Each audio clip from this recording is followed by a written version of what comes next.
Hello student, this is Shivani Chauhan, assistant professor in Ganga institute of education. So आज हम बात करेंगे बीएड सेकेंड ईयर के गाइडेंस एंड काउंसलिंग को। आज से हम पढ़ेंगे गाइडेंस एंड काउंसलिंग की unit 1 that is introduction to guidance का first topic meaning, aims and principles of guidance के बारे में बात करेंगे।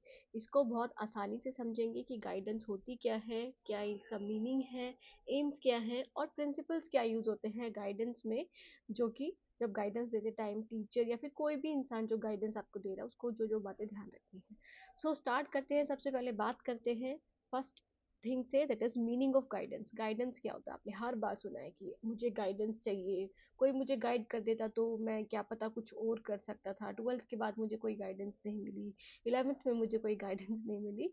तो गाइडेंस का बेसिकली अगर हम छोटा सा मतलब देखें तो मतलब आप हेल्प कर रहे हो किसी की। और हेल्प किस में कर रहे हो? ये हेल्प कर रहे हो किसी भी इंसान को उसकी एबिलिटीज, उसके इंटरेस्ट, उसकी नीड्स और प्रॉब्लम्स को समझने में, है ना। जैसे कि अब आपको कोई ना कोई हेल्प चाहिए थी 12th क्लास के बाद कि आपको कौन सा एरिया ऑप्ट करना है, बट आपके पास कोई हेल्प मिली नहीं आपको। अब वो हेल्प किस फॉर्म में होगी? वो एक कॉन्टिन्यूस प्रोसेस होगा, है ना। आपको कॉन्टिन्यूसली कहीं से जब गाइडेंस मिले, मतलब हेल्प मिले किस चीज़ के रिगार्डिंग, कि आपको कोई समझा सके कि आपका बेसिक इंटरेस्ट क्या है।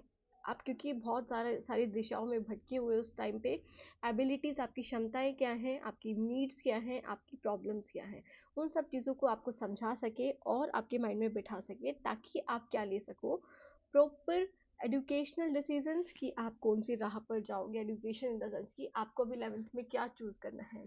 कॉमर्स चूज़ करना है, मम्मी पापा कहते हैं कि आप नॉन मेडिकल चूज़ करो, पर आपका मन करता है मैं नहीं कर सकता, तो उस टाइम में आपको गाइडेंस की ज़रूरत है ना। तो एजुकेशनल डिसीजन में आप हेल्प मिल सकती है आपको। वोकेशनल में इट मीन्स कि अगर आपको कोई अपना करियर चूज करना है ना, करियर पाथ चूज करना है, तो आप उसमें भी हेल्प ले सकते हो। पर्सनल और सोशल डिसीजंस बनाने में आपको गाइडेंस हेल्प करता है।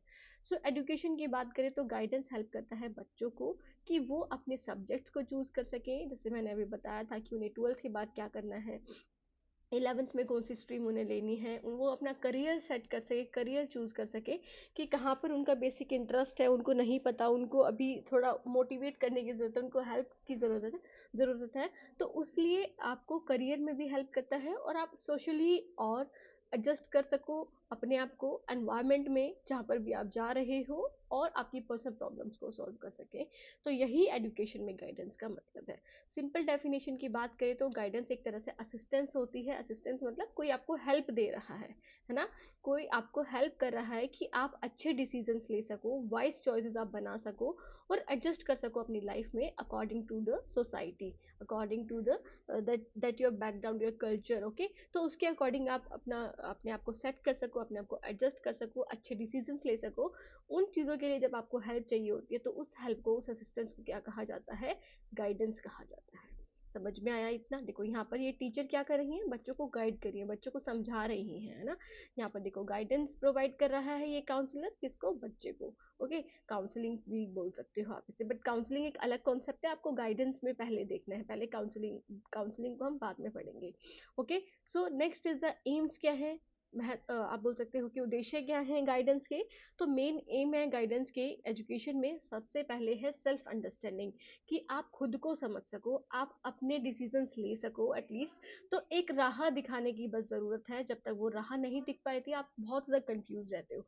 तो अपने आप को समझने के लिए भी ज़रूरत होती है हमें, क्या? गाइडेंस की, अपनी एबिलिटीज़ को, कि कहाँ पर हमारा सही आप बोल सकते हो करियर बैठ सकता है, कौन सा सब्जेक्ट हम बहुत अच्छे से कर सकते हैं। आपके एप्टीट्यूड्स को जानने के लिए कि आप टीचर बनोगे, आप डॉक्टर बनोगे, है ना। या फिर आपकी लिमिटेशंस को जानने के लिए आप गाइडेंस का इस्तेमाल करते हो। तो ये एक तरह से एम है। सेकंड है एजुकेशनल डेवलपमेंट के लिए, आपको ये चूज करना है कि आप कौन सा सब्जेक्ट में बहुत अच्छे हो सकते हो, चूजिंग द राइट सब्जेक्ट। कौन सा कोर्स आपके लिए सही रहेगा आफ्टर 12th, है ना, आफ्टर 12th या फिर आपकी ग्रेजुएशन होने के बाद कौन सा कोर्स सही रहेगा, या फिर किस तरह से आप पढ़ सकते हो, कि कौन से अच्छे मेथड्स, कौन सी स्ट्रेटजीज हो सकती हैं जिस तरह से आप पढ़ सकते हो। तो इन सब चीज़ों में भी आप गाइडेंस का इस्तेमाल करते हो, मतलब एक तरह से उद्देश्य है गाइडेंस का। Third is a vocational development के लिए। वोकेशनल मतलब जब आपको अपना सूटेबल करियर चूज करना है, आपको करियर पाथ चूज करना है कि आपको 12th के बाद ही आपको एम्प्लॉयमेंट चाहिए या फिर आप ग्रेजुएशन के बाद चाहते हो, तो कौन सी डायरेक्शन में होगा, वो आप डॉक्टर बनोगे, टीचर बनोगे, इंजीनियर बनोगे, या फिर आप सीए बनोगे, है ना। तो कौन से फील्ड में आप जाना चाहते हो, उसके लिए लर्नर्स को हेल्प करता है कौन, जो गाइडेंस प्रोवाइड करता है। ओके, उसकी पोटेंशियल के अकॉर्डिंग, उसकी क्षमता के अकॉर्डिंग चूज करने में हेल्प करता है कि कौन सा बेस्ट रहेगा आपके लिए। Next is personal and social adjustment में सोसाइटी में कैसे एडजस्ट करना है, जहाँ पर आप काम कर रहे हो वहाँ पर कैसे आप अपने आप को एडजस्ट कर पाओगे, और पर्सनली आपके मन में जो भी प्रॉब्लम्स है, मेंटली जो प्रॉब्लम्स है, उन सबको क्या करने में, सॉल्व करने में हेल्प करता है गाइडेंस। तो इसमें असिस्ट करे जाते हैं स्टूडेंट्स को, इट मीन्स कि उनको हेल्प दी जाती है कि उनकी इमोशनल, सोशल या फिर बिहेवियर प्रॉब्लम को सॉल्व कर सके, है ना। उनका ओवरऑल डेवलपमेंट के लिए, ऑलराउंड डेवलपमेंट के लिए बेसिकली यहाँ पर इंटेलेक्चुअल, आपका बौद्धिक विकास, आपका मानसिक विकास, आपका मोरल वैल्यूज के बारे में, है ना, नैतिक सिद्धांत के बारे में, सोशल सामाजिक विकास और शारीरिक विकास के लिए आपको गाइडेंस प्रोवाइड करी जाती है। तो गाइडेंस ये नहीं कि सिर्फ आप एजुकेशन में ही यूज करते हो, आप डिफरेंट एरियाज में, डिफरेंट एस्पेक्ट में गाइडेंस को यूज कर सकते हो। नेक्स्ट इज प्रॉपर डिसीजंस लेने के लिए, मतलब स्टूडेंट को नहीं पता कि उन्हें कौन सा करियर पाथ चूज करना है, क्या डिसीजन उन्हें लेने हैं। एक आप ऐसी राह पर खड़े हो जहाँ पर आपके पास दो रास्ते और आपको नहीं पता कि आपको कौन से रास्ते पर जाना है, तो वहां पर भी गाइडेंस आपको हेल्प करता है। ओके, गाइडेंस से आपको हेल्प मिलती है। So to enable student to make independent and realistic life choices, कि वो रियल में जो चीज़ें चल रही हैं उसके अकॉर्डिंग अपने डिसीजंस ले सके। नेक्स्ट इज द प्रिंसिपल्स क्या है गाइडेंस के, तो सबसे पहले principle of individual differences.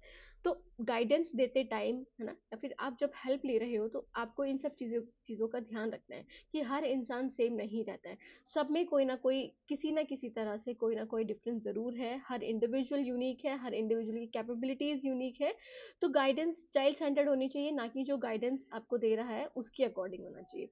Okay, so principle of self guidance. Self guidance क्या होता है स्टूडेंट, तो सेल्फ गाइडेंस मतलब यहाँ पर गाइडेंस हेल्प करता है, should help the learners help himself, note impose decision. तो यहाँ पर गाइडेंस हेल्प करता है किसकी, लर्नर्स की, कि वो खुद का काम खुद कर सके। एक तरह से वो एक तरह से रास्ता दिखाते हैं बच्चों को, लर्नर्स को जो अधिगम करता है कि आप खुद से कैसे करोगे, बस एक तरह से रास्ता दिखाना उनका काम है, ना कि अपने डिसीजंस उन पर थोपना। ऐसा नहीं कि गाइडेंस जो आपको देगा वो आपको ये बोल देगा नहीं मैं ये चाहता हूँ कि तुम ये करो, नहीं, वो आपको सही रास्ता दिखाएगा जहाँ पर आप और बेहतर बन सकते हो, अपने डिसीजंस आपके ऊपर नहीं थोपेगा। कॉन्टिन्यूटी का प्रिंसिपल होना चाहिए, मतलब गाइडेंस एक लाइफ लॉन्ग प्रोसेस है, ऐसा नहीं कि आपने एक बार हेल्प कर दी, बाद में आप बोल दो नहीं मैं नहीं करूंगा, है ना। तो लाइफ लॉन्ग और कॉन्टिन्यूस प्रोसेस है, हर हर एस्पेक्ट में आपको कहीं ना किसी की जरूरत जरूर होती है, ना कि ये वन टाइम एक्टिविटी होती है। नेक्स्ट इज कोऑपरेशन का प्रिंसिपल। प्रिंसिपल ऑफ कोऑपरेशन, आपको आपको भागीदारी, आपको साथ मिल करके करना होता है सारी चीज़ें। ऐसा नहीं कि सिर्फ आप सारी चीज़ें जो आपसे गाइडेंस ले रहे हो उसी पर थोप दो, लर्नर्स पर थोप दो, या फिर आप अपने डिसीजन थोप रहे हो। तो एक तरह से कोऑपरेशन की भावना यहाँ पर होनी चाहिए। जैसे इफेक्टिव गाइडेंस में ज़्यादा ज़रूरी है कि टीचर स्टूडेंट का मेल मिलाप हो, वो दोनों एक दूसरे को समझते हो, पेरेंट्स भी उसमें हो, काउंसलर्स भी उसमें हो और एडमिनिस्ट्रेटर्स भी उसमें हो। तो यहाँ पर ऐसा नहीं कि आपने तो गाइडेंस दे दी, बच्चों को हेल्प दे दी, बट आपके टीचर्स आपकी हेल्प नहीं कर रहे हैं, बाकी आपके स्कूल स्टाफ आपका हेल्प नहीं कर रहा है, काउंसलर्स आपको डांट लगा रहे हैं, पेरेंट्स आपकी हेल्प नहीं कर रहे हैं।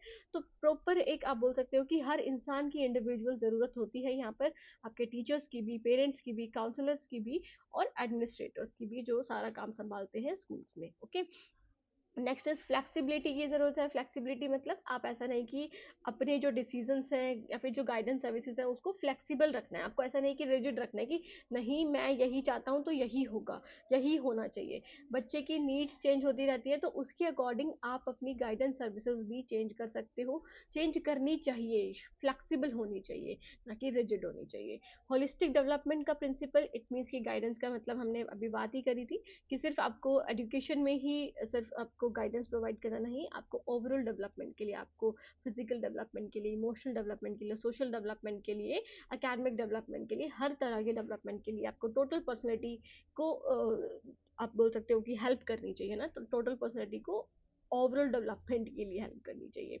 कॉन्फिडेंशियलिटी का प्रिंसिपल इट मीन्स कि अगर आपसे कोई हेल्प ले रहा है किसी भी तरह की, है ना, तो आप किसी भी बच्चे की पर्सनल इंफॉर्मेशन को लीक नहीं कर सकते। वो आपको कॉन्फिडेंशियल रखनी है, आपको किसी भी बच्चे की कोई भी इंफॉर्मेशन को लीक नहीं करनी है, उसको उनकी आइडेंटिटी को मेंटेन करके रखना है। नेक्स्ट इज रियलिज्म का प्रिंसिपल। रियलिज्म का प्रिंसिपल क्या कहता है?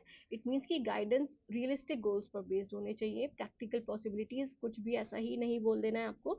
तो रियल गोल्स पर यहाँ पर आपके जो गाइडेंस के प्रिंसिपल्स हैं वो डिपेंड होने चाहिए।